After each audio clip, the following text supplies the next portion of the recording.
bonjour à tous. Comme beaucoup de gens le savent maintenant, il y a plusieurs personnes qui ont été victimes d'une arnaque à leur domicile. Odile, qui est à côté de moi, fait partie de ces victimes et elle a accepté de venir témoigner. Bonjour Odile. Bonjour Martine. Alors, veux-tu bien, Odile, nous expliquer comment ça s'est passé? Alors, le jeudi 20 avril, peu après 17 h, un homme, donc un commercial, se présente à mon domicile. Il dit venir faire un contrat pour un transo et représenter la maison BMH. Je lui dis n'avoir pas été prévenu, ni par courrier, ni par affichage dans le hall d'entrée. Il me répond que la grande blonde secrétaire de BMH n'avait pas fait son boulot.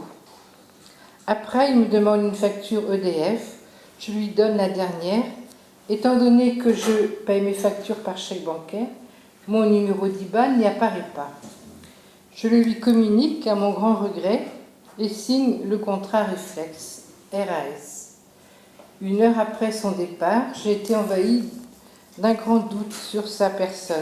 Je suis allée consulter Martine de la CSF et nous avons procédé aux formalités habituelles. Oui, c'est vrai, Odile, que tu es arrivée chez moi, tu étais complètement désorientée, voilà.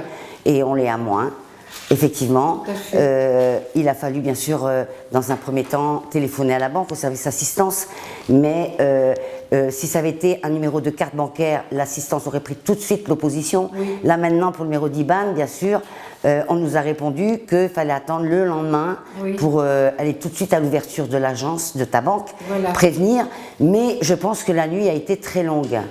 Parce que c'est du stress, oui, c'est du stress. Oui, oui. C'est du stress. Mais bon, c'est quand même de l'arnaque. Alors je fais une conclusion de toujours regarder dans l'œil de Moscou avant d'ouvrir notre porte et de ne signer jamais aucun contrat.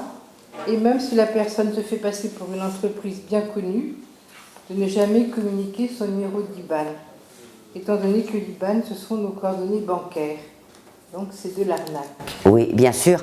Et en sachant en plus que BMH n'intervient pas comme ça dans les logements, ils ont pris énormément de précautions, je vais le dire d'ailleurs tout à l'heure, parce que nous avons la chance d'avoir Monsieur Piquet qui va venir intervenir sur le plateau pour expliquer bien sûr aux habitants ce qu'il faut faire et bien souvent ne pas faire pour se faire comme toi arnaquer.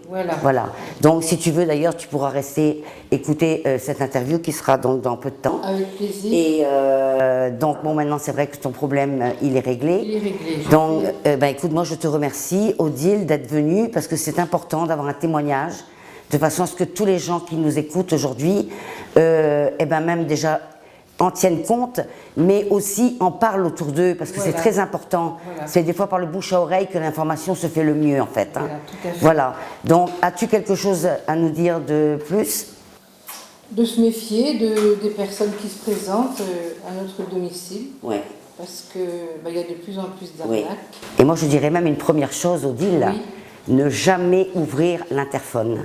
On a des interphones. Oui. Donc, bien évidemment, c'est une précaution, c'est un moyen de sécurité qu'il ne faut pas négliger. Donc, si bien sûr on ouvre à n'importe qui peut faire n'importe quoi dans nos immeubles. Donc, je crois que la première des choses déjà, ne pas ouvrir quand on ne connaît pas les gens. Non, ça je ne fais jamais. Oui. Je vais à ma fenêtre voir qui sonne, très souvent. Tout à fait. Ça, c'est une bonne...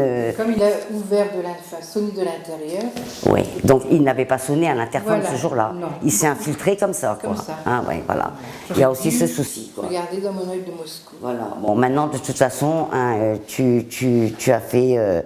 c'est vrai qu'on me dit les frais de cette mauvaise expérience. Oui, il faut que ça serve à d'autres d'être... Ça servira à d'autres. Et à toi et à d'autres aussi, je le pense. Voilà. En tout cas, merci Odile pour ton témoignage. Et c'est vrai que merci encore pour les habitants du quartier et d'ailleurs. Voilà. Au revoir.